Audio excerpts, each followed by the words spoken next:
like to thank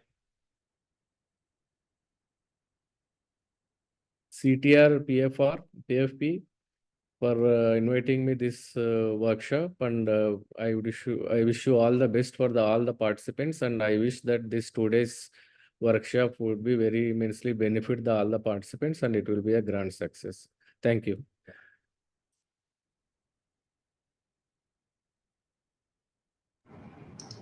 Thank you so very much, sir. Thanks again to Sri Devi Prasad Karanam, Commissioner, Commercial Taxes, Government of West Bengal. You have brought us up to date with the recent improvements that have been implemented in the GST scheme. Your words have truly set the tone for this event and have provided valuable insights that will guide our efforts moving forward. So, next we have with us our keynote speaker, Professor Lekha Chakraborty from the National Institute of Public Finance and Policy, New Delhi. She will present the talk titled Fiscal Rules and Economic Growth. So, Professor Lekha Chakraborty, the floor is yours. Thank you very much. Thank you so much. Thank you, Professor Joseph Jalan, for inviting me for this meeting, and thank you, Satvik, for coordinating with me. And it's my privilege and pleasure to speak to you about the fiscal rules today. I was listening to the speaker before me talking about the taxation side, but I will take you through the fiscal rules today. Thank you so much, Satvik. Now, when we talk about the fiscal rules, we need to start with the interest rate regime. So it's like in the positive interest rate regime or in the high interest rate regime, the fiscal rules will be relatively tough in the sense the public debt management will be very costly in the high interest rate regime. But in a scenario of low interest rate regime, we can achieve the fiscal rules or the debt levels quite easily. Now, what exactly is the fiscal rule? It's like we set a certain objective and the fiscal standards to achieve the deficit and debt to a threshold ratio to GDP. So that's exactly the fiscal rule. So by that, what we want to achieve, what is the objective of this? It's like all the countries or all the subnational and national government should avoid excessive government deficit in a way that if you succumb to the quantitative fiscal rules when we implement it, then you will not have any excessive government deficits and you're not putting your future generation in debt. You're not having debt unsustainable in your country, and there is no fiscal profligate. So that's where it is starting from. Now we need to, I need to take you through the different quantitative fiscal rules, how to implement this. So it is justified. The negative externalities starting from this public debt unsustainability, that's very huge. And that will, will not make us so beautiful in front of the credit rating agencies, or our macroeconomic fundamentals will be questioned if we are into a debt unsustainable path. So to maintain the output gap within a certain levels, to maintain high economic growth, we need to have the fiscal rule. So the assumption here is that if you have fiscal rule or if you are fiscally disciplined, the economic growth is ensured. But this assumption we need to question with empirical evidence. Is it the case that if you have fiscal discipline, the growth recovery process is relatively easier? Or if you a moment believe that the fiscal rules needs to have an escape clause, we need to have high fiscal deficit in times of crisis because a timely deficit is growth enhancing. These are the questions we need to test.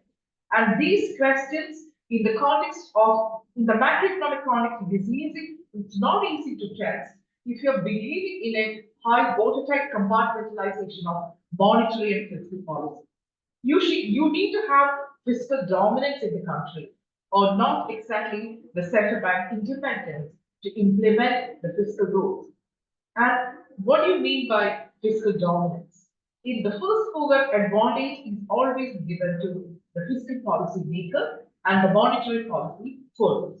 So that's exactly what we mean by this first mover advantage of the fiscal dominance. Now, in the context of the setup and independence, the fiscal rule is quite important for a monetary stance of the monetary rule. So that's during this transition from the discretionary space of a policymaker towards more or less rules-based fiscal and monetary policy economics, then we believe that these are very important for the growth recovery process. But there are aberrations to this thought process. In the sense, in times of pandemic, we have seen that a high fiscal deficit and a high debt that was very crucial for the growth recovery process because we linked it to the capex formation in the economy. So it's like you are failing in your fiscal rules. If it's in the time of pandemic or if in the time of uncertainty and crisis, that's quite okay, provided you articulate what is your medium fiscal policy or fiscal rule. If you have a medium term towards the end of 5 years, I will reach to my fiscal rule or threshold fiscal deficit ratio. If that is articulated, then you are allowed to have high fiscal deficit or high debt. Then the escape clauses related to this is with, if you have any natural calamities, if you have any global financial crisis, if you have pandemic. So there are many ways in which you can escape a fiscal rule, and you have a temporary aberration in the set fiscal rule. Let's start with looking the examples, a cross-country scenario. Let's start with the European Union.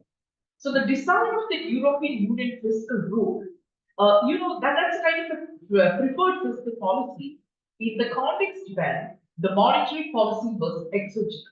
So the belief that they want to favor the fiscal policy, not to put the future generations into negative public debt, and also they want the fiscal policy to be used to smoothen the cyclical fluctuations in the economy.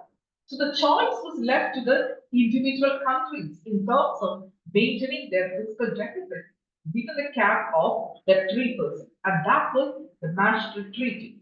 So we need to, obey that debt sustainability process. Now, there are different versions to it.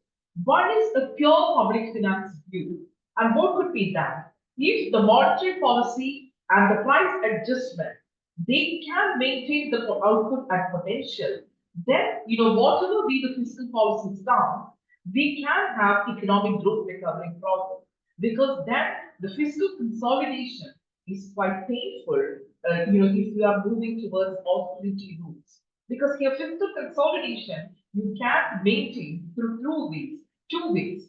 One is you need to have an expenditure compulsion. The other is you can increase your tax bonds.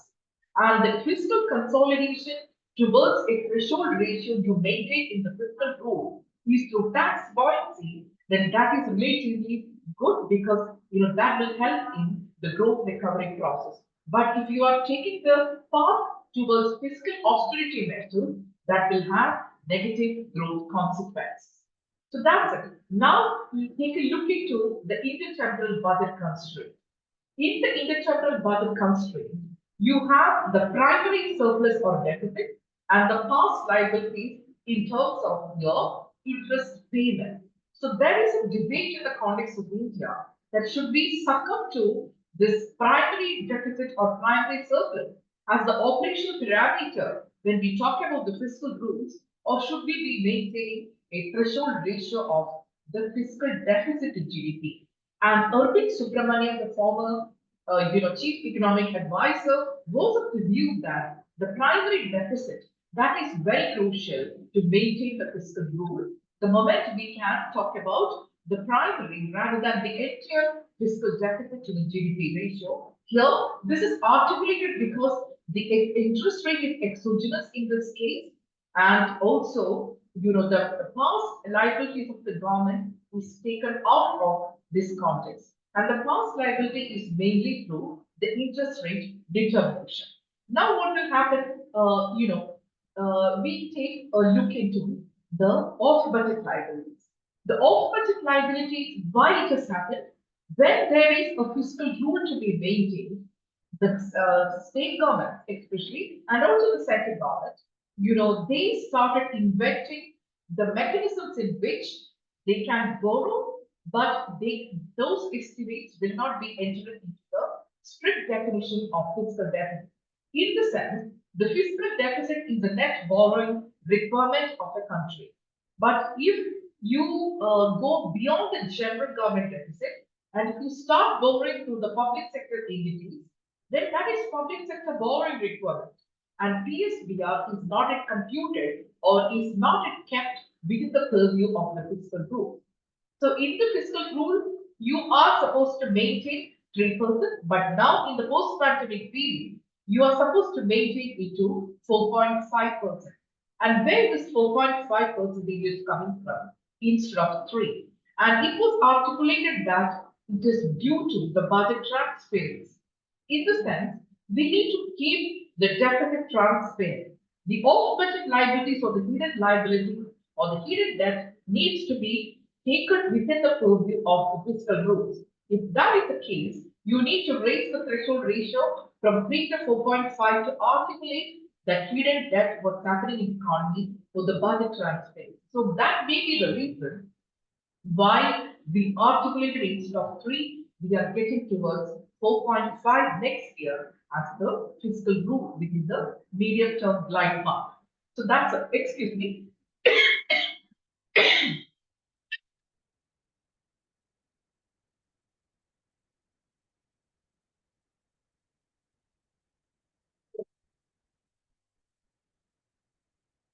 Now, what I have not spoken to you is about the golden rule of the fiscal, management. The golden rule in the sense, if your revenue expenditure and revenue deficit, if these are equal, then you are phasing out your revenue deficit. And that's the golden rule. Like your revenue expenditure is entirely designed on the basis of the revenue stability you earn through your taxes and non-taxes. Meaning, if you are borrowing, that will entirely go for the capex formation in the economy.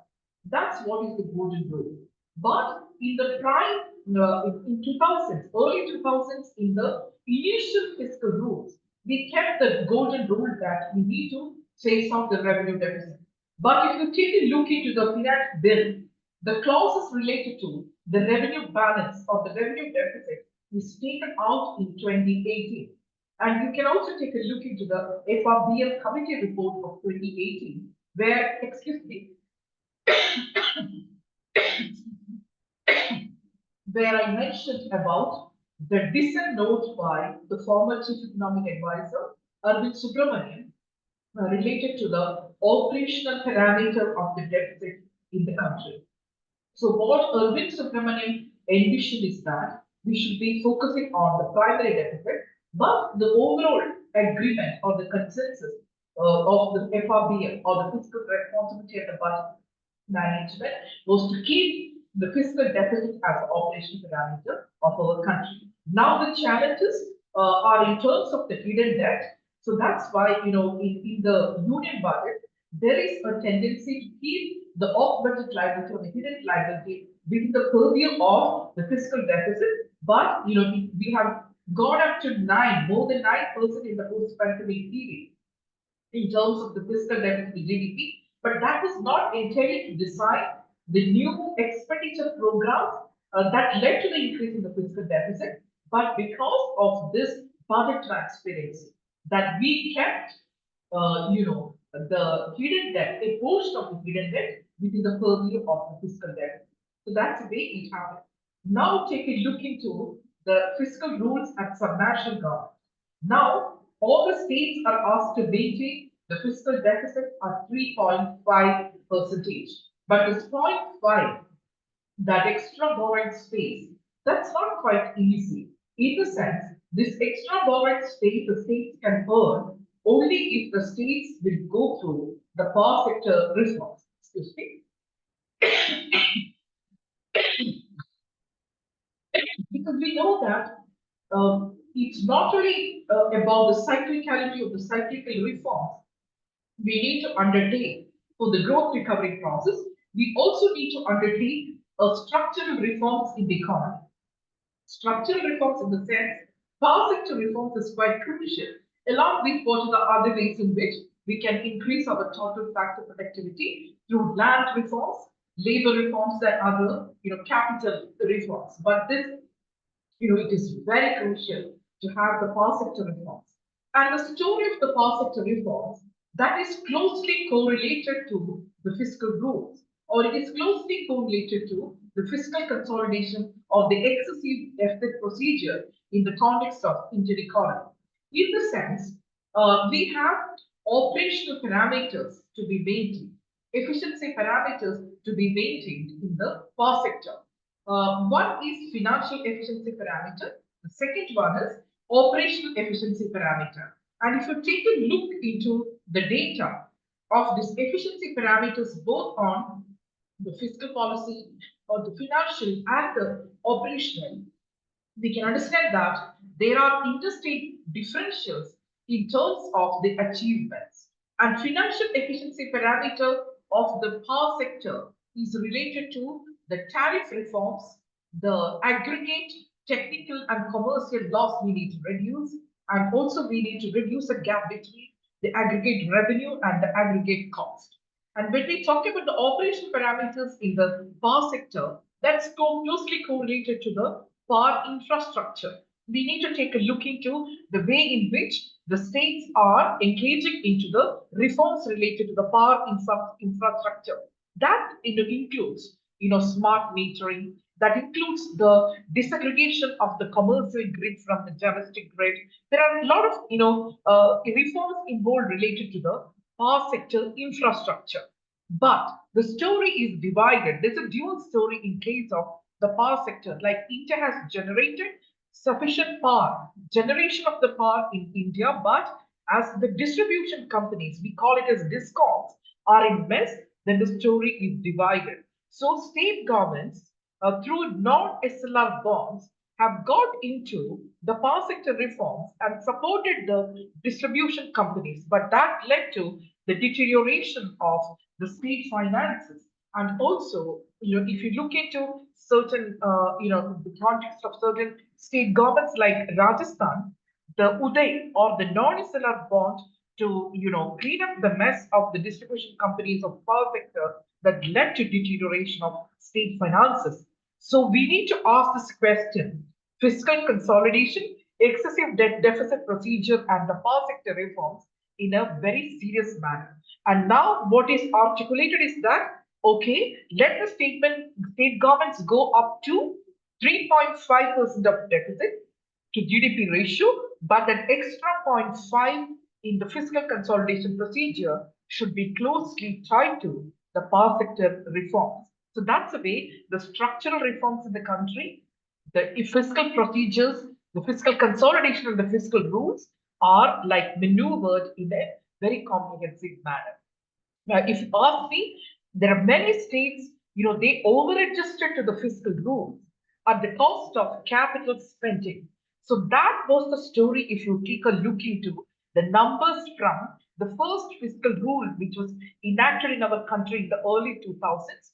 If you look in the story, the state governments started showing up fiscal discipline in terms of their fiscal deficit threshold ratio to the GDP. But if you look into the path in which they have come to succumbing to the fiscal rules, was over-adjusting to it by curtailing the public spending in the capital sector or in the public investment sector. And when the pandemic hit, we were at the receiving end. And in the post-pandemic period, what we have done is, we clearly articulated that we are making the fiscal deficit very accommodative, the public debt very accommodative, but that is closely correlated to enhancing or strengthening capital infrastructure in the economy. Now, from 2020 onwards, when this articulation happened, we thought that that will attract the private sector. It will not crowd out. If you keep the deficit high, it will not crowd out. It will crowd in private investment the moment you are keeping it for the public infrastructure investment. But the story is yes and no. In the sense, private sector is still shy. given the macroeconomic uncertainties. But definitely, the public infrastructure is a powerful determinant of getting the private sector on board investment in terms of private investment, private corporate investment. But private corporate investment is not exclusively a function of public investment. There are many other determinants. One is of course interest rate, but in times of hawkish interest rate, we are into this story of having the debt servicing very costly and keeping the debt management very costly. So this takes us to take a look into the fiscal rules within the macroeconomic framework by incorporating the macro monetary framework. Macro monetary framework, if you take a look into, that is of course based on the inflation targeting. And the inflation targeting is that you peg your interest rate based on your inflation anchor and inflationary expectations and output gap. And you are keeping it little higher to tackle the global inflation, to tackle the financialization of savings issue, and to avoid the capital flight, because the capital is mobile. And when the capital is hot, when there is hot money, it always responds to the countries where the interest rates are relatively high. Now we have seen that the Federal Reserve, they have taken a pause in the case of interest rate management. The interest rates are now coming down. They may even go for lower interest rates. That's the articulation. We have to see the Jackson Hole meetings in detail, but that will help the capital to be flowing in the context of the emerging world. We have to see the interest rate management. But when this new monetary policy framework was designed in the country, of course, the assumption was a fiscal rule is quite crucial for maintaining a monetary rule. But the monetary rule was kept, like we are asking the RBI to keep the inflation under control. Then many economists ask the question, now, that is in 2016, we are able to do that because the debt and deficit were in control. But the economists ask the question, if the debt and deficit are going beyond control, then is there any inconsistency within the new monetary policy framework, in the sense that the public debt management is also a function of the central bank? So if you are keeping the interest rate very high, that means the public debt management will go costly. So the inflation targeting, interest rate management, and the public debt management, there is a conflict of interest over there, and there is an inconsistency. So in that case, it was clearly articulated that central bank should be focusing on the interest rate management and inflation containment. So if that is the case, there is an inherent, lack of or inherent incoherence or lack of coherence or lack of coordination between the public debt management and inflation containment. So for inflation containment, in simple words, we are keeping the interest rates very high, and the public debt management and the debt servicing is very costly. No, now the question is, should we be moving the fiscal rules towards a point that we will only look into the public debt to GDP ratio? That's a question which was put forward related to the fiscal rules, in our country. And what exactly is the narrative over there in terms of the fiscal, rules related to the public debt? The general government debt is kept at 60%. And general government, in the sense, the state and the central governments together, that's kept at 60%, with the state governments need to maintain the public debt at 20%. But if you take a look into the numbers, we know that it is above 80 in the post-pandemic fiscal space in the context of India. In the subnational governments, it's relatively, they are towards a fiscal rule. Only we have a few errant states in the context of, India. But not all the states are not keeping the debt and deficit quite high. But the errant states also have their own story to tell. Because we need to ask the question whether fiscal rules led to the fiscal marksmanship, or fiscal rules led to fiscal discipline or budget credibility. There is a study by the former director of NIPSP, Lekha Chakraborty, myself, and Rusen Shrestha. We asked this question whether the fiscal rules led to budget credibility. And now, how you measure budget credibility? You know that in our country, the fiscal numbers that happens in three phases. One is when the finance minister announced the budget, we have the deficit numbers in terms of the budget estimates. But after 1 year, we have the revised estimate and then the actual spending. And the fiscal marksmanship is technically studied by looking into the deviation of these numbers from the budget estimate to revised and revised to actual. And the story is not that great when we look into the macro fiscal parameters and tax projections that has gone haywire. What we anticipated and what the tax collected. That's about the fiscal marksmanship of a policymaker in the finance ministry, and they need to articulate why the deviation happened. And the NIPFP study showed that most of the cases, the deviation happened due to the randomness, the random factors. It is not exactly due to the bias of the policymaker or the finance ministry who has been engaged in projections. In the sense, if the bias is greater than the random elements when you technically do the fiscal marksmanship, then it is important that the revisions in assumptions, the revisions in the model of the fiscal policy is quite crucial to decrease the deviation between the fiscal forecasting variables and the actual numbers. But if the randomness due to energy price volatility, due to the poly crisis, what is happening in the context, you know what is poly crisis? It's a multiple crisis right now. That fiscal transition, energy transition, climate-related crisis, then the mounting global inflation, of course, war and geopolitical uncertainties. So the moment of the poly crisis, how this poly crisis affect your fiscal arithmetic, that is quite crucial to look into. So we cannot always say that it is due to the bias of the policymaker in his assumptions and in his projection model that led to the deviation between what is the forecasted value and the real. Having said that, I should also tell you that in case of the intergovernmental fiscal transfers, we have seen that the deviation is little due to bias.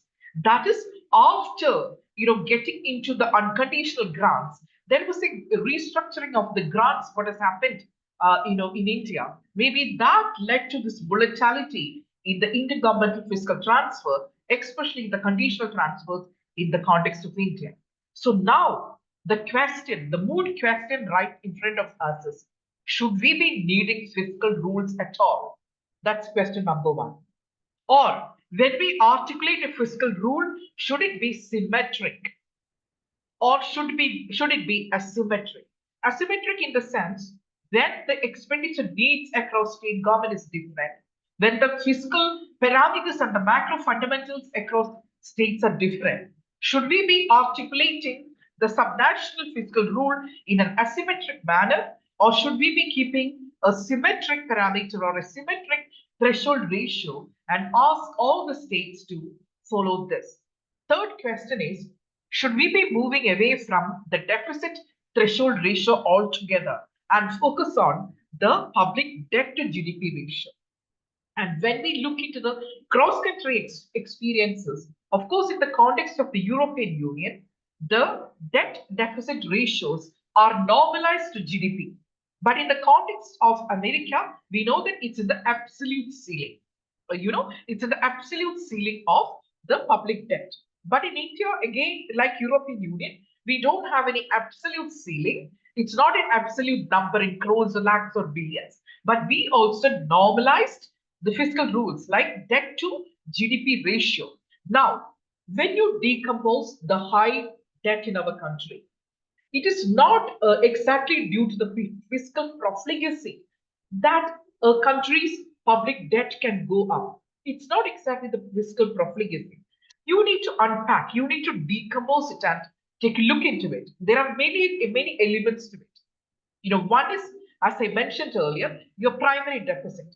Primary deficit is nothing but fiscal deficit minus interest payments. And second is what is happening to the debt servicing. And third, what's happening to the interest rate in our country. And fourth, the denominator. As it is normalized, as the debt and deficit they are normalized to GDP, we also need to know what's our denominator. So if there is a shrinkage in the denominator, that's GDP, that will affect our public debt to GDP ratio. It also affects our debt deficit ratio. So we need to take a look into the growth process and ask this question by decomposing the elements, whether the high interest rate that led to high debt, or the denominator, the growth process in our economy. The growth, economic growth is not that sufficient, because when the economy grows, if the GDP, the denominator is huge, then that also can lead to the ratio, lessening the ratio. So we need to ask a question and decompose it. Ask whether the rate of interest, growth, primary balance, interest rate payments, or debt servicing, what led to this high debt. And this study was done by the Indian Statistical Institute professor, who was the member of the Monetary Policy Committee. His name is Professor Chetan Khan. And my colleague Piali from NIPFP, she's the author of that paper. They have taken a look into this accounting procedure by decomposing the debt in India, and they found that it is interest rate, the hawkish interest rate, that affects our public debt management. Then again, we have to ask the question whether inflation targeting and the public debt management, these are quite, there is an internal consistency over there. Now, the next point is, should we be moving away from this threshold ratio of the public debt to GDP and start thinking the debt sustainability in terms of two crucial macroeconomic variables? In the sense, take a look into the real growth of economy and take a look into the real rate of interest. And if the real rate of interest, that is the cost of your credit, that is, that cost or the price of the credit is your interest payment, interest rate. So if that real interest rate is above the real growth of economy, then your debt is no longer sustainable. It's not like, at 60% or 80%, the real interest rate may not be greater than the growth of economy. If that is the case, though you have a high debt deficit to GDP ratio, your debt is sustainable because you're growing out of your debt. You're using it for the growth recovery process. So that's it. If you can articulate that, okay, I have high debt in my country, but this debt we are using for growth process, then, if the real rate of the interest, if that is less than the real growth of the economy, then you are just growing out the debt and the debt is sustainable. So this is another way to look into this question.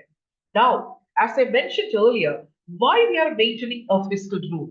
First, of course, that we have to showcase our country for the getting the investors' confidence. So our macroeconomic fundamentals needs to be strong. The second argument is about the intergenerational inequities a debt can create in a country. Intergenerational inequities in the sense we are putting the future generation into debt. If that is the argument, take a look into the use of the debt in India. If the debt or the deficit is used for capital formation, to me, that is intergenerational fairness. You're creating the infrastructure right now for the future generations.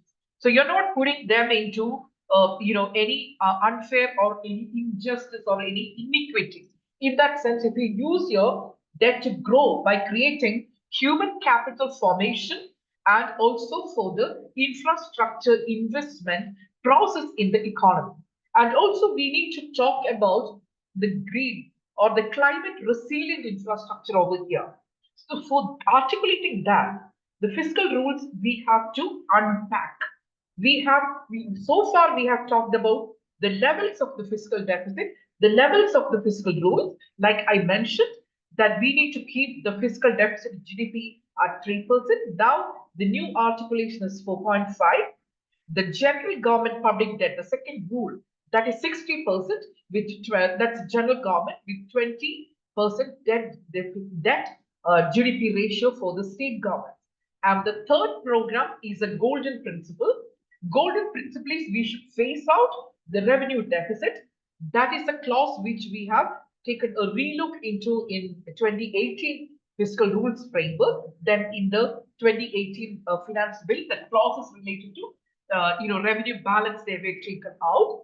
Then the fourth process of the fiscal rule is the escape clause, which I articulated you that the countries or the states can have escape rules. Like there were a lot of escape rules we could pitch so far. Like global financial crisis was a strong reason to re-articulate the fiscal rules. Like pandemic, another reason.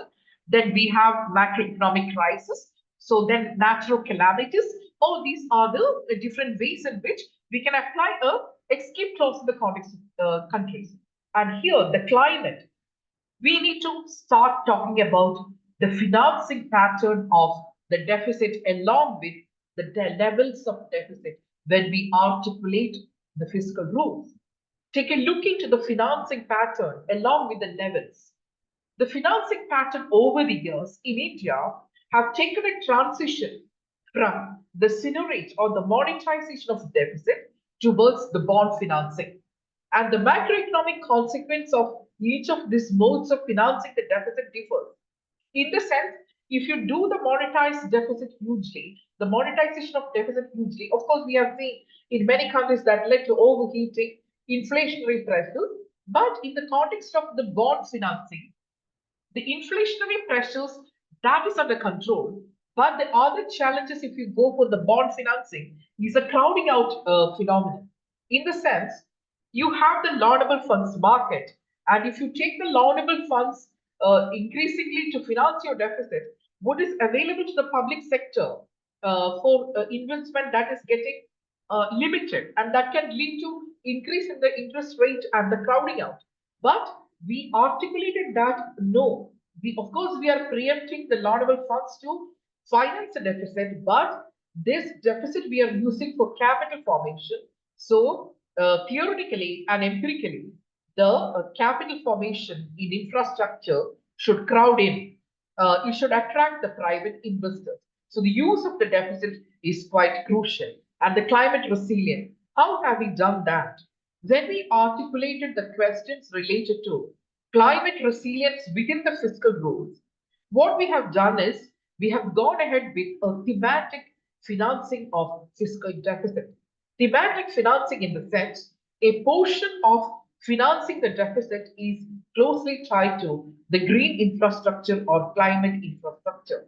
So that's a way a few years back in India, when the Union Finance Minister, when in the budget speech, she asked that we need to maintain a green bond or a climate bond.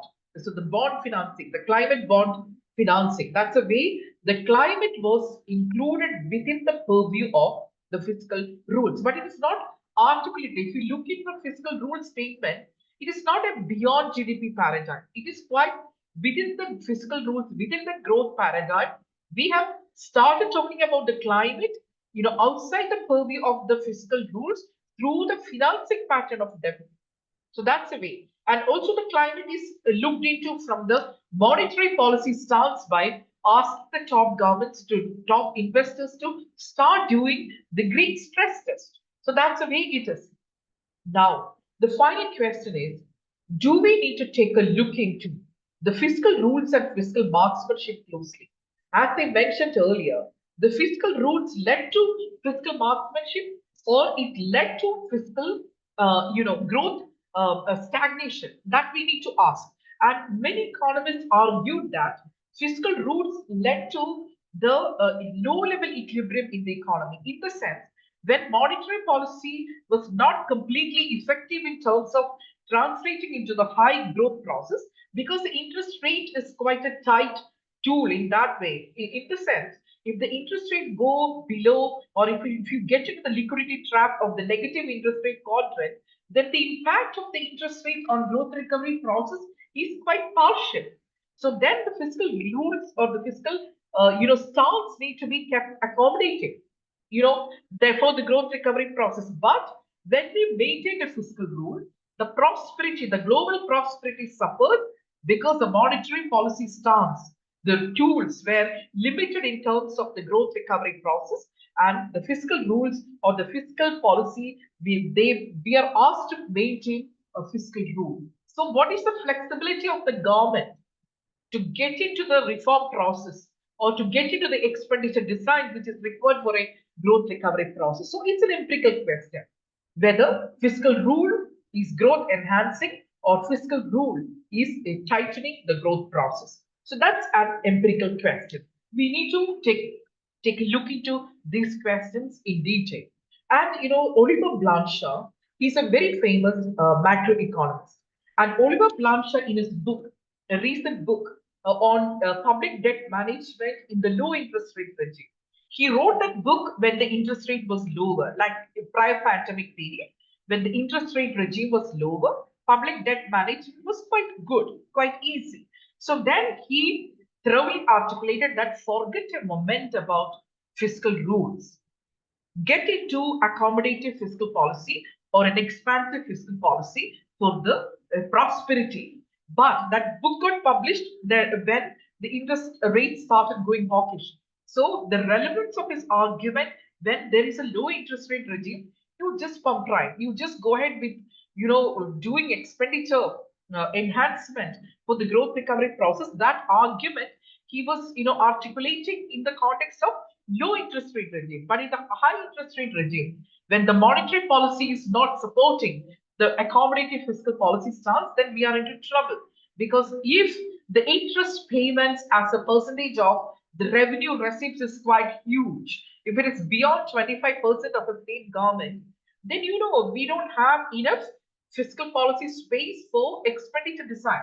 Because most of the revenue receipts we receive, if that's going for the interest payments, then that's a matter of significance, and we need to take a look into that.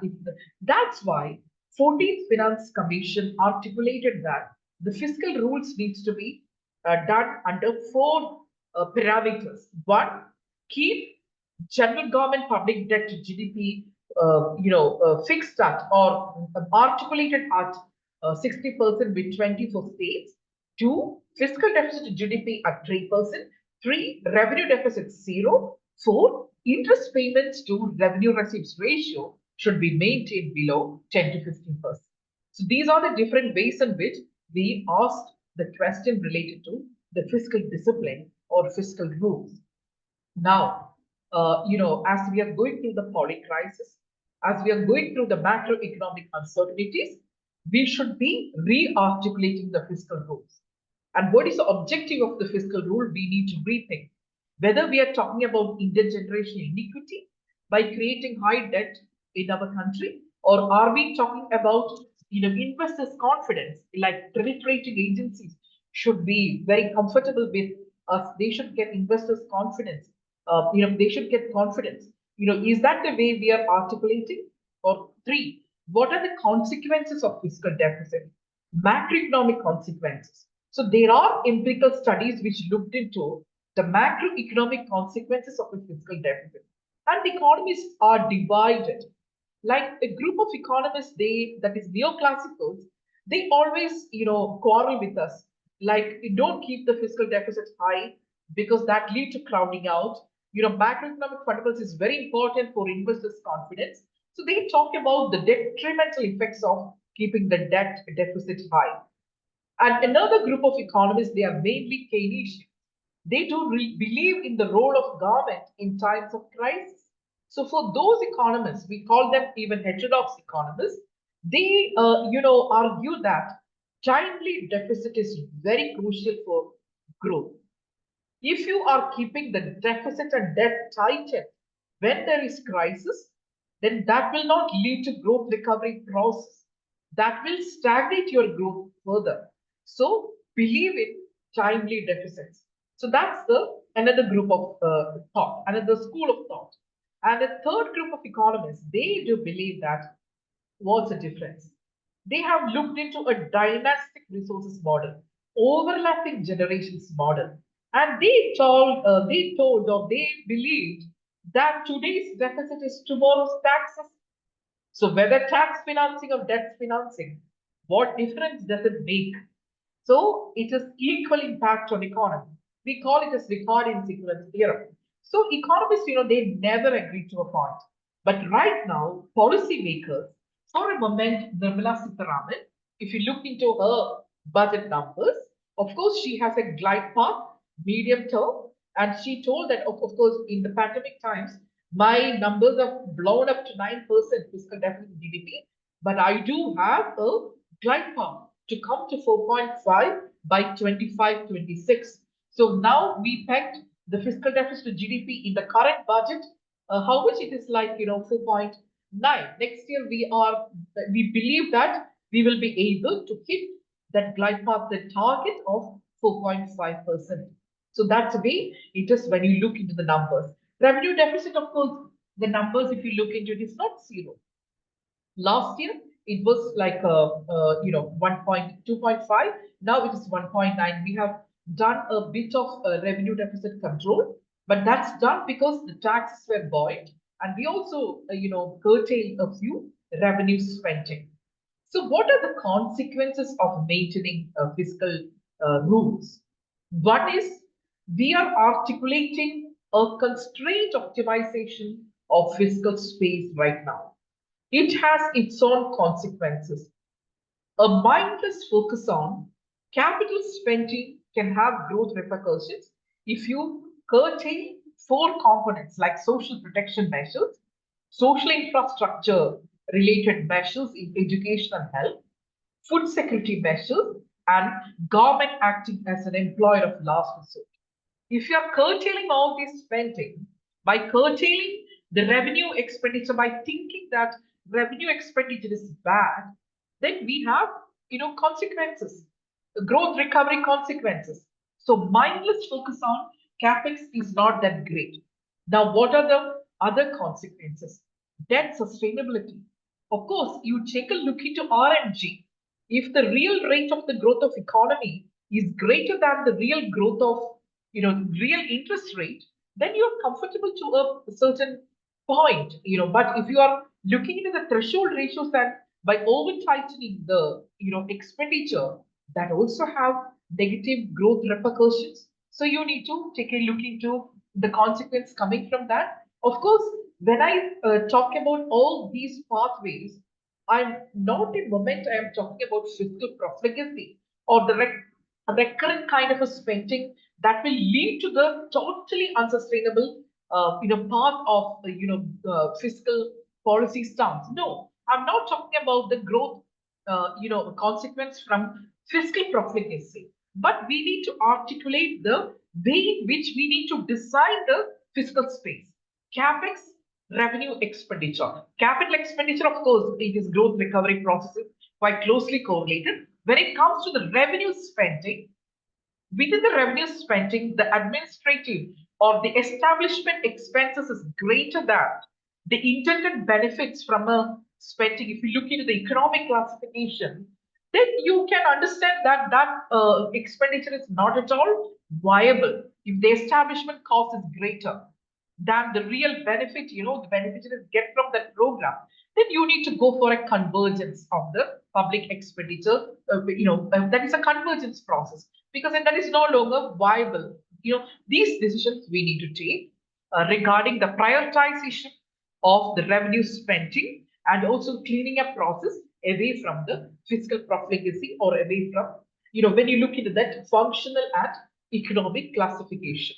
So that's the way it is. And European Union, if you look into, now they have started the articulation of excessive deficit procedure. In India also, we have an articulation of excessive deficit procedure, and that is closely correlated to the structural reform, the power sector reform, which I mentioned earlier. So now I will stop here because we have, reached, 12:05, and I want to listen to the questions from the participants. So we should keep some time for the question and answer session as well. So thank you, and I'm opening the floor for questions. Thank you so much. So thank you very much, Professor Chakraborty. So participants, if you have any questions for Professor Chakraborty, please feel free to unmute yourself and go ahead with your question, please. And also you can write in the chat box, and we can help you, looking the questions in the chat box if you don't want to, talk to me. But I do prefer you talking to me. Unmute yourself and talk to me. Would love to hear the reflections, if not exactly the questions. Would love to, hear the reflections related to the, field in which you work and how you faced the problems related to the fiscal rule or when you designed the fiscal policy. You can share with me your experiences as well.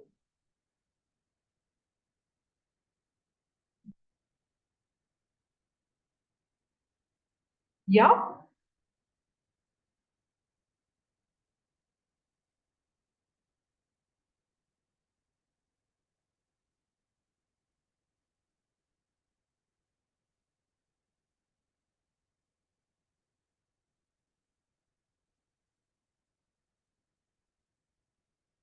And maybe, we should also think that if there is no macroeconomic consequences in terms of high fiscal deficit, what I meant is macroeconomic consequences in terms of high interest rates, inflation, balance of payment crisis. We need to look into these questions. And I have a book on fiscal consolidation and the macroeconomic consequences of deficit. So there I have checked that interest rate and the deficit, if it is linked, like many economists believe that fiscal deficit is the villain behind the high interest rates. But we need to ask this question empirically. Is that the reason behind the high interest rates? Because interest rate determination, that we need to see in the open economy models. Like interest rate can go high, it can be affected by the inflationary expectations, mounting inflation, then the term structure of interest rate, the long run interest rate and the short run interest rate. This is linked. We call it as, the term structure of interest rate. So there are many ways in which you need to understand the interest rate determination. And in that model, you need to incorporate the fiscal deficit and to ask the question whether fiscal deficit is a significant variable in interest rate determination. And the empirical evidence proved that it's not exactly the fiscal deficit that is shooting up the interest rate. Of course, it is also correlated to the liquidity in the system. When there is a liquidity management, how you give the liquidity guidance, that matters. Liquidity is, if there is liquidity, then there will not be any tightened link between deficit and the interest rate. But interest rate can go high when you have high, interest rate globally, because you need to prevent the capital flight. You keep your interest rate up because interest rate defense is the only way in which you can tackle the mobile capital from moving to the countries in which the interest rates are very attractive and the whole money that respond to the interest rate differential. So you have to check the premium, the global interest rate and our interest rate. You also need to look into the variables related to the monetary policy and the fiscal policy stance. Then most of the times I do want your reflection on it. But if we look at the high frequency data analysis or the long-term data analysis, it's not that the interest rate that is leading to the heightening in the interest rates. It's not exactly the deficit, because I mentioned that the crowding out occurs can be through two mechanisms. One is direct crowding out, that is the public and private investment are linked or not. Like a dollar increase in the public investment that's leading to the crowding out or the displacement of the private investment you need to test. But in that context, there is no dollar to dollar displacement. It is like, it is a crowding in, it's complementary. And you need to look into the financial crowding out, and that is closely correlated to the interest rate determination. And I'm seeing a question in the chat box. Let me read that. Yeah.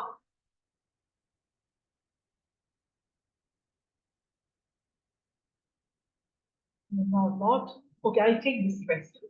Why the private sector is not entering into the discount sector? Your opinion, please. That is from Tanmoy Ghosh. And after Tata and Reliance, there is no further involvement of the private sector. And is solar panel installation a part of the discount reform? I'm so grateful to Tanmay Ghosh for asking me the questions related to the power sector reforms, and his question also reflect the kind of link between the fiscal transition and energy transition.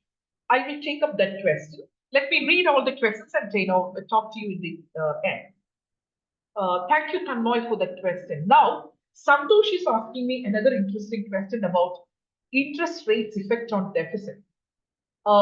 He's talking that the effect of interest rate on deficit is because the India's debt is internal. Yeah, he's right. Like, we don't have any Sri Lankan case in which, external financing of the debt is quite high. He's quite right. Santosh is quite right. So, if state governments are increasingly relying on the external borrowing from the multilateral institutions, there could be a linkage. Correct. So will it have any broader impact? Okay, let me take these two questions and I look forward to the other question. Okay, the first question is related to the fiscal and energy transition in the power sector asked by Tanmoy Ghosh. There, we have a paper on this energy and fiscal policy transition. A moment if you believe that transition to the non-conventional sources, one is electric vehicles, second you mentioned about the solar installations, then are we creating any more environmental waste in terms of the solar panels after a point of time? All these questions are very relevant to look into. Second is energy poverty. Electricity in our country, should it be used by the electric vehicles that elite capture, or that power we generated, the electricity, should be used by the people to study, the students, in the villages, should we be providing the electricity? The use of the electricity, the energy poverty, these are important dimensions to be looked into the moment we talk about the power sector reforms. And you are right, in the government, in the union budget last year, they announced that we are going to privatize the discoms. Take a look into the parameters which I mentioned, like the operational parameters on the financial and the operational efficiency side. After the privatization, we are into a better efficiency parameter regime. But my answer is no. But there is a moral hazard if the government started recap of the discom companies again and again. The use of the taxpayers' money to clean up the mess. That we can't do because that will lead to the moral hazard issue. We can't do the recap of what do you call the power sector by designing the non-SLR bond every time. So that is not plausible. So now we are testing the context, like let the private sector come up in the discom sector and whether that's clearing up the process. My answer is not it. My answer to Tanmoy is the privatization is not helping much. And second point is fiscal and energy transition are moving together, but we are not telling that we can, overnight, we can wake up to non-fossil fuel sources of energy creation or the power sector overnight. That is not possible. In the high table, when the discussions came, the important argument was to get into the net, carbon, net zero commitments. We need to switch on to the non-fossil fuel. But given the energy poverty in our country, the non-fossil fuel overnight is also not plausible. So these are the questions we are tackling right now. Now, thank you, Tanmoy. Now, the question of Santosh related to the external financing of debt. So as I mentioned earlier, the macroeconomic consequence of the deficit that depends on how you finance it. If you finance your deficit more internally, then you are not getting into the consequences related to, the conditionalities or, your exchange rate, volatility, those issues, which we have seen closely in the context of Sri Lanka. Ours is mainly internal bond financing, internal financing of deficit. Over the years, we have come from the printing money and financing deficit. That is the deficit financing happened in India. We have controlled that. We have controlled the monetized deficit. That is the net RBI credit to the government. That component is very under control. if you look into the numbers in the RBI Handbook of Indian Economy, the statistic shows that in the reserve money, in the high-powered money, net RBI credit to the government is controlled. Now we are into the internal bond financing of deficit. And whether that is leading to financial crowding out is an empirical question. So he has rightly pointed out that as long as we do, internal bond financing of deficit rather than external, then this impact of the interest rates, impact on the interest rates can be little bit controlled. So that point is very well taken. And I look forward to more questions. We have, now it's around 12:17. We have 10 more minutes. So we have time for asking more questions. What's the background of Tanmoy and Santosh? I'm keen to know about them.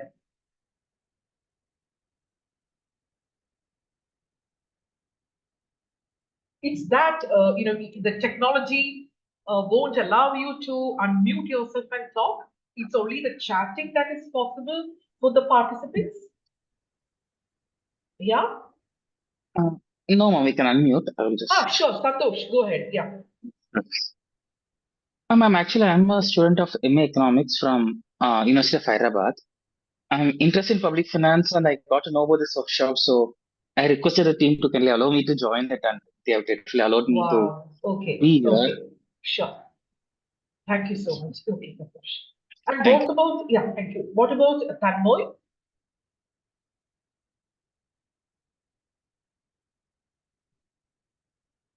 Is he working on power sector? Okay, I got your answer. He wrote that he did his master's in applied economics. Okay, good. Thank you. Yeah.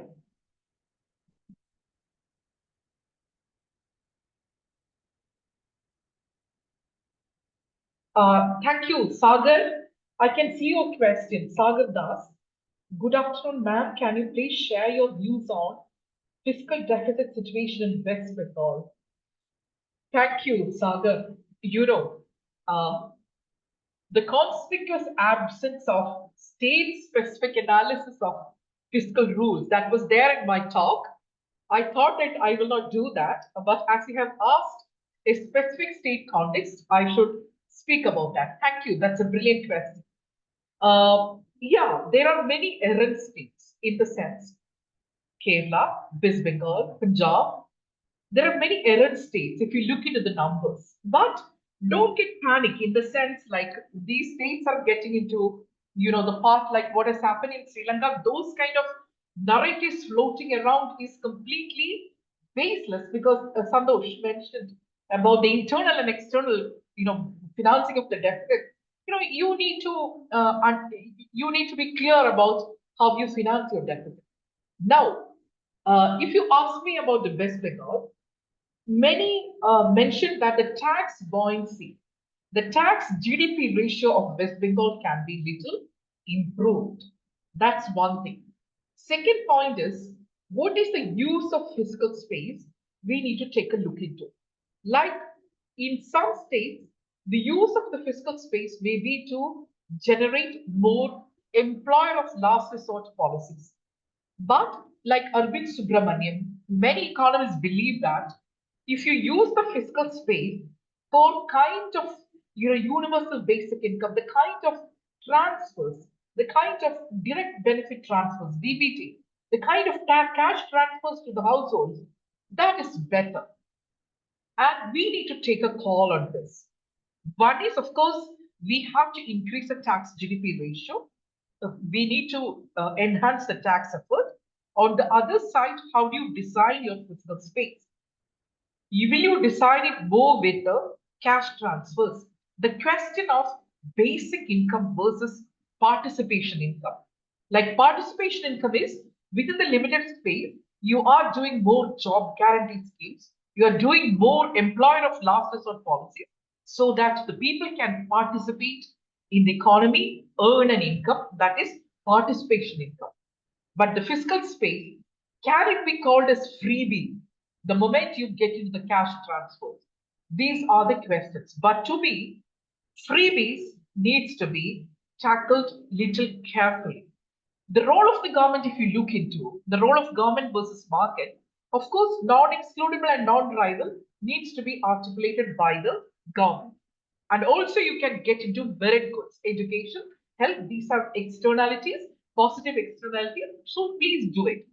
The government has a major role to play in health and education, because if you look into the benefit incidence analysis, in case of West Bengal also, the poor children, the poor people, they access government schools. Elite capture is not there because they are still coming from government schools. So if there is a complete shift in the social infrastructure towards privatization, what will happen to the Q1, the income class, which is the lower income class? So the government should have a presence in social infrastructure designed like that. Then in West Bengal, of course, we have seen cash transfer, but we need to articulate whether we should do an expenditure reprioritization related to this cash transfers, or whether we should be deciding more capex spending in the context of West Bengal. These are the questions we need to take a look into to maintain the fiscal discipline or the fiscal rule. And the third question is, when we visualize that 2047 India will become a, what do you call, developed country, the states need to do a heavy lifting. So what central government has done now, they have capital transfers, capital expenditure transfers from the center to the state governments. So we need to take a look into the details of how the state is utilizing this capex transfers from the center. So these are the ways in which we need to unpack the fiscal stance and study in detail. So two questions mainly. One, improve the tax buoyancy. Of course, the non-tax revenue we need to look into, but in the case of states, like 30% of the entire owned revenue comes, or less than that, from the non-tax revenue. So improve the tax buoyancy. And second is, take a look into the way in which you design your fiscal space, whether it is cash transfer or participation income. And I do believe that how a state finalize their fiscal space is entirely an internal question, as long as they have fund to do it. That's my take on the fiscal stance. Because when we talk about the freebies, giving cycles to the girls to go to school, that is helping in improving the educational outcomes. Can we call it as freebie? When we give, laptops to the students, that is supporting them in their education, can it be called as freebie? When we give people free ride in the metros, they are now anticipating that they can take jobs in the neighboring cities. So they can move because the overall disposable income their hands will go up, because they don't have to spend on mobility. So we need to be very clear about what we call as freebie, and any clientele-based, public expenditure can be freebie. Like prior to the budget, when finance minister announces clientele-based public spending to move the voters, that is freebie. Otherwise, the internal matter, like public finance, should be taken seriously by the finance minister of the state, and if he has fiscal space, decide. We don't have to enter there. That's my limited take on the fiscal policy and the freebies debate. Okay, now thank you, Sagar, for that question. Now there is another question. Oh, yeah, from the center. There is a chat that incentivizing you to speak up and ask me questions. Okay, thank you for that. Okay, Tanmoy Ghosh, you have one more question. I'm seeing that. Can you please elaborate on the municipal bonds and the potential and how it is going to be implemented? Thank you again for asking me this question. Tanmoy has also reminded me that the third tier of the government is taken out of the fiscal rules. When we talk about the fiscal rules, when we talk about the general government, it is only to the center and the states. The third tier, that's very important to be looked into, their finances. But we could not generate public sector borrowing requirement, the PSBR, the wider concept of deficit, due to two reasons. One, the third year, the data was not ready. The second is public sector transactions, that data is also not ready. So we don't have any comprehensive measure or a fiscal rule incorporating the third year. So thank you for reminding me the questions related to third year. Now coming to your suggestion of giving a relaxation to the hard budget constraint at the third year. Getting into municipal bonds means we are not maintaining a hard budget constraint at the lowest tier of the government. What are the consequences of not maintaining a hard budget constraint at the third tier? This is question number one. Second, an important source of financing of the third tier or the local governments, whether it is urban or rural, is through intergovernmental finance fiscal transfers. But if that is conditional, the flexibility of finance at the local level will be problematic because it all comes with conditionality. And that also can be through formula-based transfers from the recommendations of state finance commissions. So that is the way in which we can ask this question of municipal bonds in a holistic manner. Like we are putting this municipal bond question within the context of the financing pattern of the government in the urban and rural local bodies. So to me, municipal bond, allowing the urban local bodies to get into the municipal bond means we are operating not a hard budget constraint. We are allowing the local governments to go for financing their infrastructure. And if there is no state business crony relations or anything, that infrastructure space or BOT, that from the municipal bond is quite welcome. That is a very important way to identify the funds to tackle the issues related to the infrastructure. And this happens mostly through the public-private, partnership. So that is okay to work, if you ask me about the infrastructure models.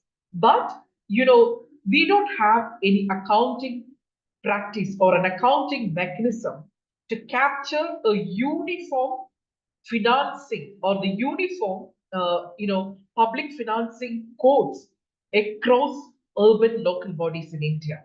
That will lead to the problems related to, the computation and the comparability. So we are tackling these issues, and we have a study in the context of urban local bodies in IPFP. So the prime importance of, allowing the local bodies to sporadically or arbitrarily or ad hocly managing their finances, including the municipal bonds, that has its own consequences. So big cities, they can afford to do that, but that also lead to the problems related to allowing not a hard budget constraint at the third year. I'll take up the other questions now. Thank you, Tanmoy, for asking me 2 questions. Okay, there is no more questions in the chat box. So thank you so much, Professor Jyotsna Jalan once again, and Professor Satwik, and all the participants who have spoken to me. It's all like a generic, other than the critical questions only done by, Tanmoy, Sandosh, and Sagar. The other are just generic, yeah, that's why I have taken up these 3 questions. So we call it a day because we have reached 12:30. Thank you so much and all the best for your endeavors, and keep in touch. My Gmail is lekhachakraborty@gmail.com, and I also welcome you to be with me on my Twitter. There I upload all my papers, and you can also follow the Twitter handle of NIPSP. Thank you so much once again. So, thank you. Thanks again to Professor Lekha Chakraborty for presenting an informative and enlightening topic to the participants. On behalf of everyone here, we thank you for your time and your expertise.